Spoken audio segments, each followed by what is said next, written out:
Sous le volcan de Songandi, deux chiffres tombent comme un couperet. En quelques jours, l'idée d'un gisement proche de 500 millions de carats fait basculer le Burkina Faso d'une économie à base étroite vers une promesse de richesse stratégique, tout en réactivant la peur de la malédiction des ressources et des rivalités du Sahel. Que change, pour vous, le moment où Ibrahim Traoré doit choisir un tempo, poser des règles dès maintenant et tenir la souveraineté face aux puissances étrangères? Derrière ces cristaux, une trajectoire nationale se rejoue, très vite. Ce récit propose une lecture précise de ce qui se joue réellement autour de Sangandi, au-delà de l'annonce spectaculaire d'un gisement exceptionnel. Il ne s'agit pas de prédire un résultat, mais d'expliquer pourquoi les premières décisions comptent davantage que les revenus futurs et comment une richesse soudaine peut renforcer ou fragiliser un État déjà sous pression. Pour le lecteur, l'enjeu est clair en quelques mots. Comprendre avant de juger, mesurer avant d'espérer. Le Burkina Faso se trouve à un moment rare où économie, politique et institutions se croisent dans un laps de temps très court. Chaque option, accélérer, temporiser, ouvrir ou verrouiller, crée des effets en chaîne qui dépassent largement le seul secteur minier. Les précédents africains montrent que l'erreur ne vient pas toujours d'un manque de ressources, mais d'un mauvais séquençage des choix initiaux. Ce cadre permet donc de lire Songandi comme un test de gouvernance, et non comme une simple promesse géologique. La question centrale devient alors moins spectaculaire, mais plus décisive. Qui contrôle le rythme et au bénéfice de qui?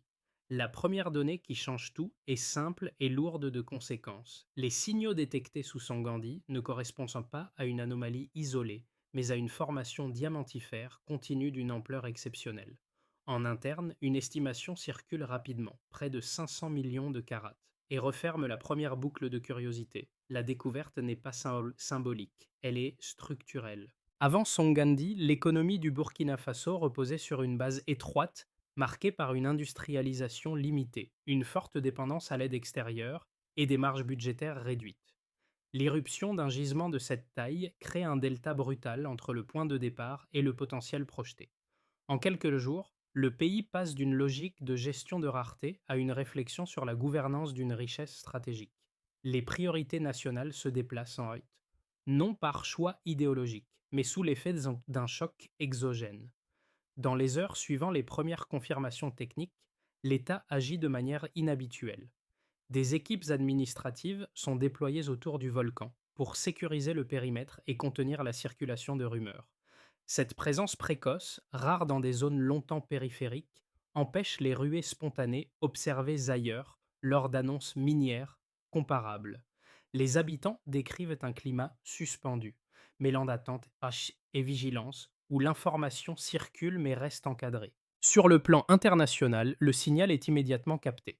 Les cercles diplomatiques évoquent un possible basculement dans l'équilibre du Sahel, tandis que des multinationales sollicitent des briefings. C'est dans ce contexte densifié que le rôle d'Ibrahim Traoré apparaît clairement. Gérer non seulement une découverte géologique, mais une onde de choc politique, économique et institutionnel. Autour de Songandi, les premiers effets observables ne sont ni financiers ni industriels. Ils sont humains, administratifs et symboliques.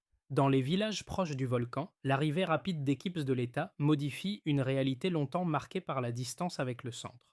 Des agents expliquent les mesures de sécurisation, détaillant les restrictions temporaires et rappellent les risques liés aux mouvements non contrôlés autour du site. Cette présence officielle, inhabituelle, dans ces zones périphériques, change immédiatement la perception locale de l'événement. Un agent administratif mobilisé dès les premiers jours décrit une mission délicate. Il faut informer sans promettre, rassurer sans nourrir l'euphorie, et maintenir un cadre sans provoquer de frustration. Les réunions improvisées, parfois organisées sous des arbres ou dans des écoles, servent à transmettre un message constant. La découverte concerne la nation entière, pas uniquement le périmètre du volcan. Cette pédagogie précoce limite la propagation de rumeurs et réduit le risque de ruées spontanées fréquentes dans d'autres contextes miniers africains. Du côté des habitants, le ressenti est paradoxal. L'attente est forte, mais elle reste contenue. Certains évoquent un sentiment nouveau de reconnaissance institutionnelle, l'impression d'être intégrés à un processus national plutôt que laissés en marge. D'autres demeurent promptement prudents, conscients que des promesses minières non tenues ont souvent alimenté des frustrations durables ailleurs sur le continent. Cet impact précoce agit comme un signal faible mais structurant. Il ne garantit ni succès ni stabilité à long terme, mais il influence la dynamique initiale. En installant un cadre dès les premiers jours, l'État transforme une découverte brute en séquence organisée. La manière d'entrer dans l'histoire compte autant que la richesse elle-même. Avant Songandi, la gestion des urgences dominait le tempo politique du Burkina Faso. Les priorités se succédaient sous contrainte. Sécurité, finances publiques limitées, pression humanitaire constante. Rien ne laissait présager une bascule aussi rapide. Puis, en l'espace de quelques heures, les confirmations techniques changent le statut du site. Ce qui n'était qu'une zone périphérique devient un point stratégique national, immédiatement placé sous surveillance administrative et scientifique. L'activation commence de manière discrète. L'information circule d'abord dans des cercles restreints entre géologues, ingénieurs et responsables institutionnels. Très vite, le périmètre est sécurisé, les activités informelles sont suspendues et des évaluations croisées sont lancées entre experts locaux et partenaires internationaux. Ce passage brutal d'un avant incertain à un après se structurer installe un rythme nouveau. Le pays entre dans une temporalité accélérée où chaque heure compte et chaque silence est interprété. C'est dans cette phase que la posture d'Ibrahim Traoré devient visible. Là où l'urgence aurait pu justifier des annonces spectaculaires ou des engagements précipités, il impose une ligne nette. Aucune signature immédiate, aucune ouverture non contrôlée, aucune négociation parallèle. Une commission nationale est mise en place pour examiner les implications économiques, sociales et environnementales avant toute décision contractuelle. Ce choix ralentit volontairement le tempo, mais il évite la fragmentation précoce observée dans d'autres contextes africains comparables. Le point de tension est atteint lorsque les images satellitaires et les analyses géologiques consolidées sont partagées avec les institutions centrales. Elles confirment l'ampleur exceptionnelle de la formation diamantifère, comparable à certaines zones historiquement dominantes du marché mondial. Cette confirmation agit comme un amplificateur. Les ambassades sollicitent des briefings, les multinationales multipliant les prises de contact, certaines discrètes, d'autres plus insistantes. Les médias internationaux projettent déjà des scénarios contrastés, oscillant entre Eldorado et malédiction. À l'intérieur du pays, la pression populaire monte en parallèle. Les attentes se cristallisent autour de la redistribution future, tandis que les oppositions politiques tentent d'investir le sujet. Les organisations de la société civile réclament des garanties contre la corruption et des engagements clairs sur les retombées locales. Le débat se polarise, parfois brutalement, autour de la vitesse d'exploitation et du contrôle réel de la ressource. Chaque délai est été commenté. Chaque prise de parole est scrutée. Au cœur de ce pic de tension, Ibrahim Traoré maintient une communication mesurée. Il refuse les discussions en coulisses, réaffirme le rôle central de la Commission nationale et exige des rapports d'impact avant toute ouverture. Cette constance ne fait pas disparaître les pressions, mais elle en modifie la nature. Les acteurs extérieurs comprennent progressivement que la pression directe ne produira pas d'effet immédiat. Après le choc et le sommet de tension viennent les premières répliques. Le débat se déplace vers la redistribution future, les risques environnementaux et la place des communautés locales. Songandi cesse d'être un simple événement technique. Il devient une mécanique politique complète, qui repositionne le Burkina Faso dans le Sahel et transforme la découverte en une épreuve de gouvernance durable. Avant Songandi, le Burkina Faso avançait avec des marges étroites.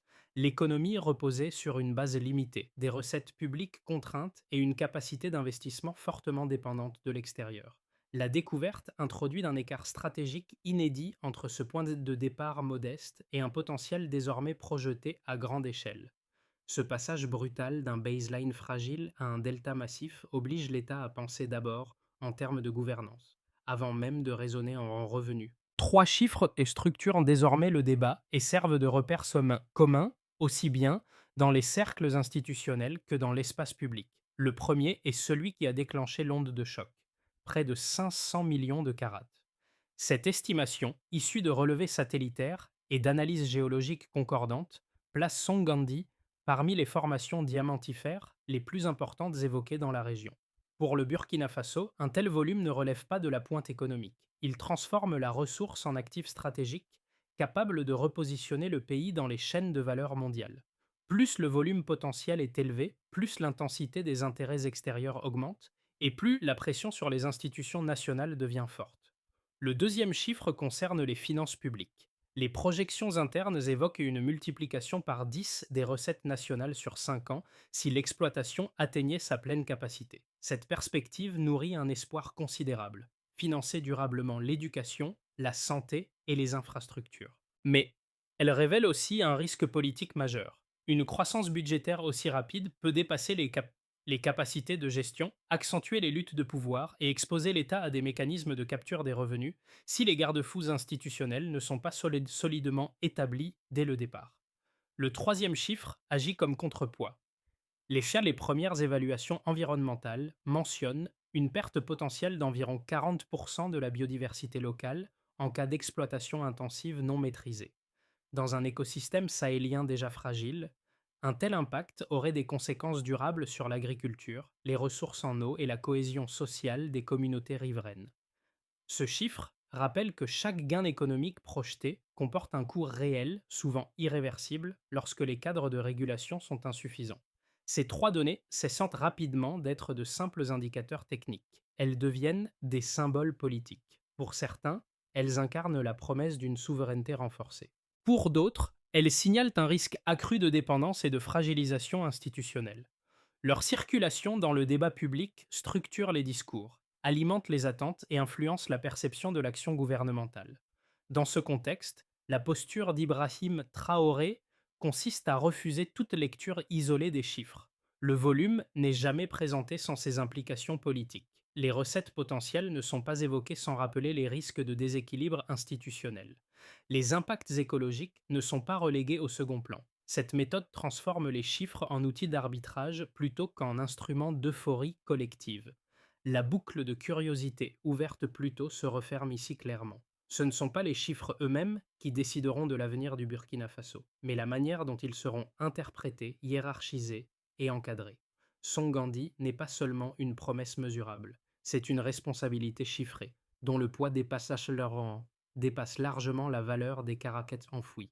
Deux lignes argumentatives dominent désormais le débat autour de Songandi, chacune appuyée sur des logiques cohérentes et des craintes légitimes. La première défend une exploitation rapide. Ses partisans estiment qu'un pays confronté à des défis sécuritaires, sociaux et budgétaires ne peut se permettre d'attendre. Un gisement, estimé à près de 500 millions de carats, représente, selon eux, une occasion historique de générer des revenus immédiats, de réduire la dépendance à l'aide extérieure et de renforcer l'action publique. Ils ajoutent qu'un délai excessif pourrait laisser le champ libre aux puissances étrangères les plus pressantes ou nourrir une frustration populaire difficile à contenir. La seconde ligne plaide pour une prudence méthodique. Elle s'appuie sur de nombreux précédents africains où la précipitation a conduit à la corruption, à la capture des revenus par des intérêts privés et à l'affaiblissement durable des institutions. Ces défenseurs rappellent que les capacités administratives et techniques du Burkina Faso restent limitées et qu'une ouverture mal encadrée créerait une dépendance structurelle aux multinationales. Ils insistent aussi sur les risques environnementaux, estimant qu'une exploitation accélérée amplifierait des dégâts écologiques déjà difficiles à réparer dans le contexte sahélien. La réfutation ne consiste pas à invalider l'un de ces camps, mais à en exposer les angles morts. L'exploitation rapide sous-estime le coût institutionnel d'un afflux soudain de revenus et la difficulté de les gérer sans cadre solide. La prudence absolue, à l'inverse, minimise le poids des attentes sociales et le risque qu'un immobilisme prolongé alimente des tensions internes ou une perte de crédibilité politique. C'est dans cet espace intermédiaire que s'inscrit la ligne défendue par Ibrahim Traoré. Elle ne cherche ni la ruée incontrôlée, ni le gel indéfini, mais un séquençage précis des décisions. L'enjeu n'est plus la vitesse seule, mais la capacité à avancer sans se fragiliser. Songandi devient alors moins un choix binaire qu'un test d'architecture politique, où la qualité du cadre compte autant que le calendrier. À ce stade, Songandi ne se lie plus seulement à travers ses caras ou ses projections financières. Le véritable basculement apparaît ailleurs, dans un changement moins visible mais décisif: la relation entre l'État, le temps politique et l'événement lui-même. Jusqu'ici, le Burkina Faso avançait le plus souvent sous contrainte, réagissant à des crises sécuritaires ou budgétaires successives. Avec Songandi, une fenêtre rare s'ouvre, celle où l'anticipation devient possible avant l'exploitation. Ce renversement du rythme modifie profondément la dynamique habituelle des découvertes minières. La création d'une commission nationale, la temporisation assumée et la priorité donnée au cadre de gouvernance installent une logique nouvelle. L'État ne court plus derrière la ressource, il tente de la précéder. Cette inversion est sciemment et discrète, mais elle conditionne tout le reste. Elle déplace la question centrale.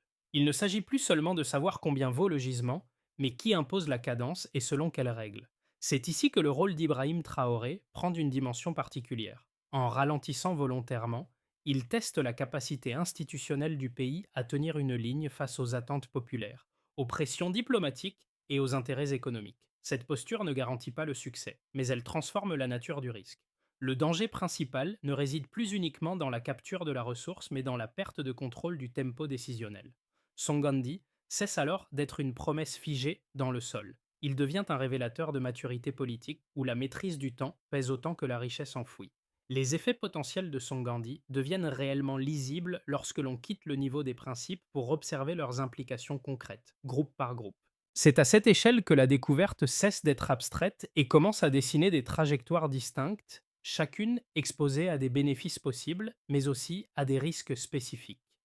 Pour l'État et les institutions nationales, l'enjeu central réside dans la capacité à transformer une manne potentielle en politique publique stable. Si la gouvernance reste cohérente, les revenus issus du gisement pourraient renforcer durablement l'éducation, la santé et les infrastructures, aujourd'hui contraintes par des marges budgétaires limitées. A l'inverse, une mauvaise séquence décisionnelle pourrait affaiblir les contre-pouvoirs, accentuer les luttes internes et accroître la vulnérabilité face aux influences extérieures. Dans cette perspective, la méthode d'Ibrahim Traoré, fondée sur la temporisation et le cadre institutionnel, vise précisément à éviter que l'appareil d'État ne soit dépassé par l'événement.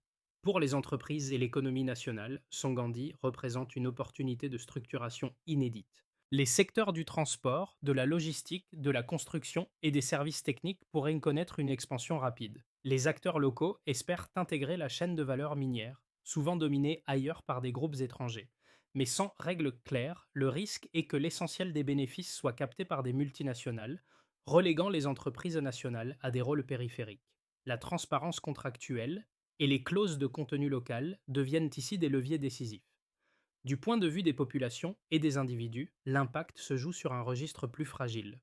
Les familles projettent des améliorations concrètes. Accès aux soins, écoles mieux équipées, emplois spécialisés pour les jeunes. Ces attentes sont puissantes mais conditionnelles.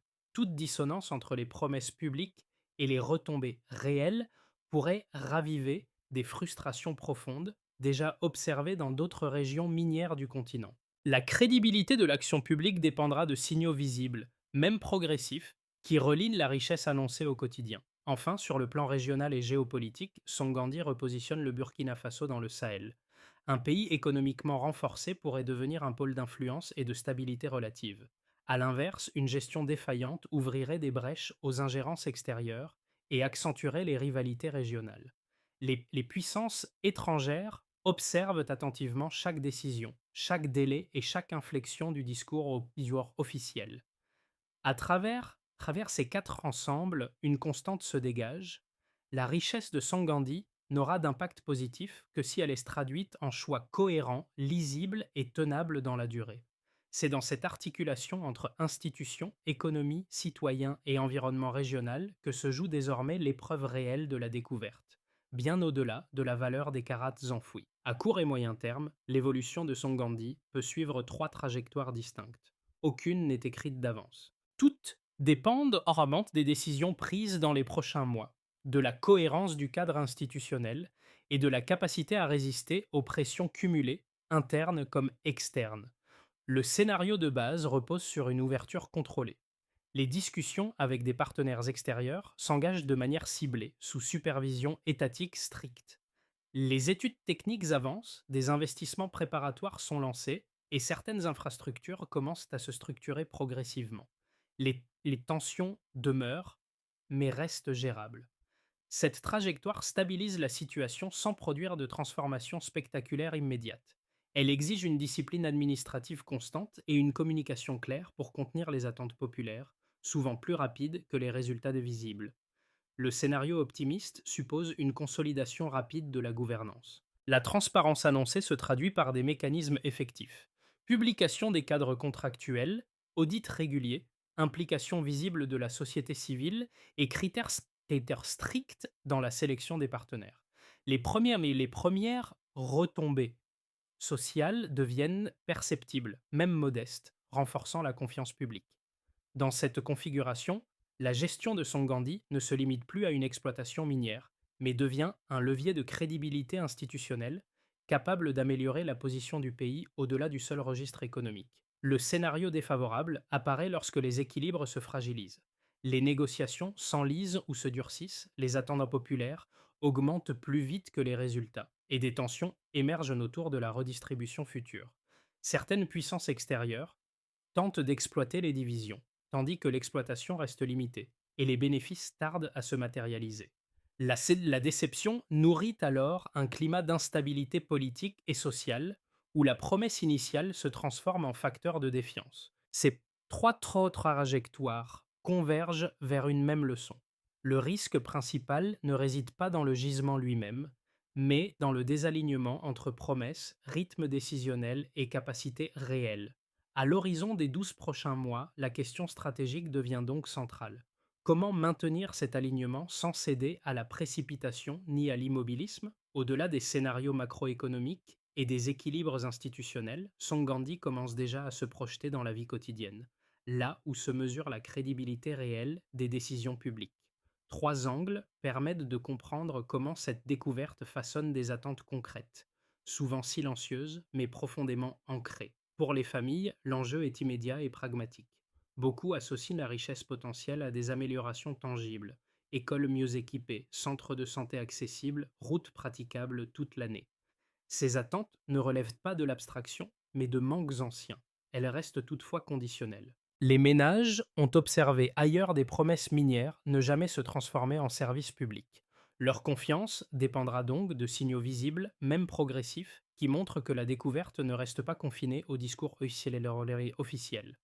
Pour les jeunes générations, majoritaires dans la population, Songandi incarne une possibilité de rupture avec un cycle de précarité. Emploi technique, formation spécialisée, opportunités entrepreneuriales. L'imaginaire est puissant, mais cet espoir est fragile. Si l'accès aux opportunités apparaît inégal, opaque ou capté par des acteurs extérieurs, la déception pourrait être rapide et durable.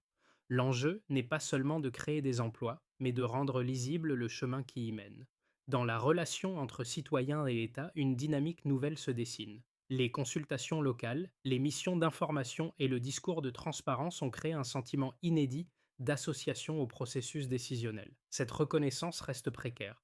Elle peut renforcer la cohésion sociale si les engagements se confirment. A l'inverse, un écart prolongé entre parole et action risquerait d'éroder cette confiance naissante. À ce niveau intime, la méthode d'Ibrahim Traoré agit indirectement mais profondément. En privilégiant le cadre et le tempo, elle cherche à contenir la montée d'attentes incontrôlée. La réussite de Songandi ne se mesurera pas seulement en revenus ou en carats extraits, mais dans la capacité à transformer une promesse nationale en amélioration perceptible sans créer de nouvelles fractures sociales. Pour que Songandi devienne une richesse nationale durable et non une source de fragilisation, sa gestion doit suivre une trajectoire structurée, lisible et vérifiable. Le défi n'est pas seulement d'extraire des diamants, mais d'organiser les décisions dans le bon ordre, avec des responsabilités claires et des critères d'évaluation explicites.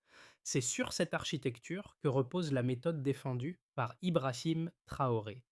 La première étape concerne le cadre décisionnel. La Commission nationale doit être consolidée et élargie à des experts indépendants, des représentants locaux et des acteurs de la société civile. Son rôle est d'examiner les impacts économiques, sociaux et environnementaux avant toute signature.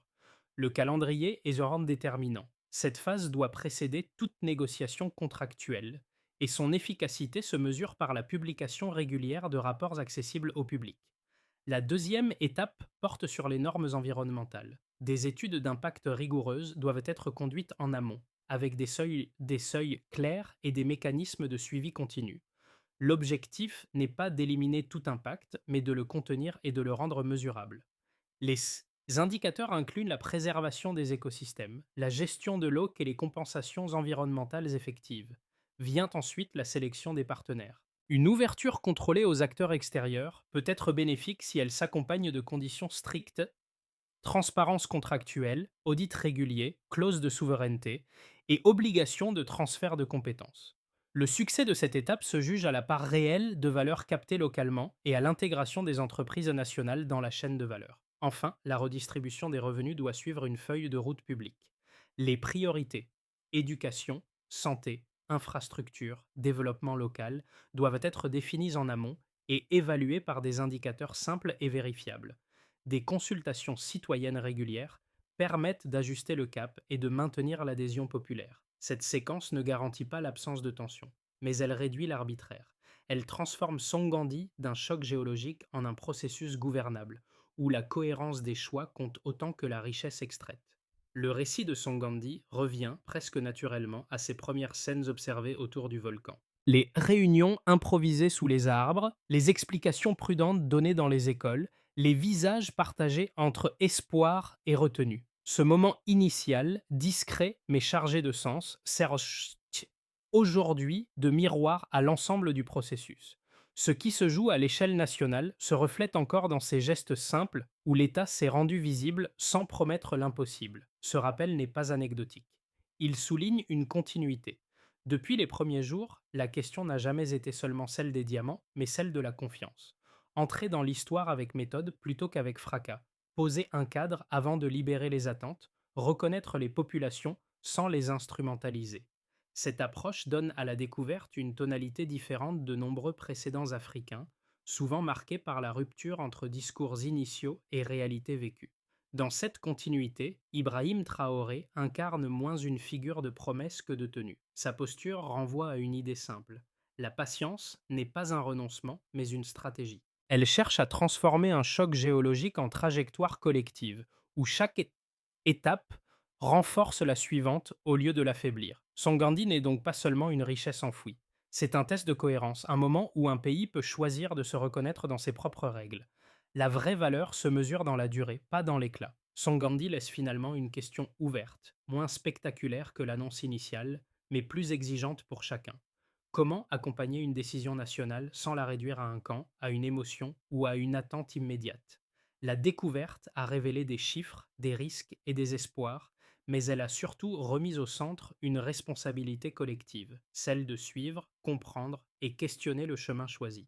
Dans ce type de moment, le débat public compte autant que les décisions formelles. Observer le tempo, demander des explications claires, comparer les engagements aux actes, refuser les raccourcis faciles. Ce sont souvent ces gestes discrets qui renforcent une gouvernance dans la durée. La posture d'Ibrahim Traoré, fondée sur le cadre et la temporisation, ne prend sens que si elle reste lisible et discutée, y compris de manière critique. Songandi n'est pas une fin de récit, c'est un point de départ.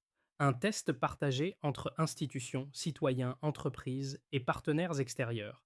La richesse enfouie ne dira rien à elle seule. Ce sont les questions posées, les attentes ajustées et la vigilance maintenue qui feront la différence. Alors, au-delà des carats et des scénarios, une interrogation demeure ouverte. Qu'est-ce qu'une souveraineté réussie lorsque le temps devient la ressource la plus rare?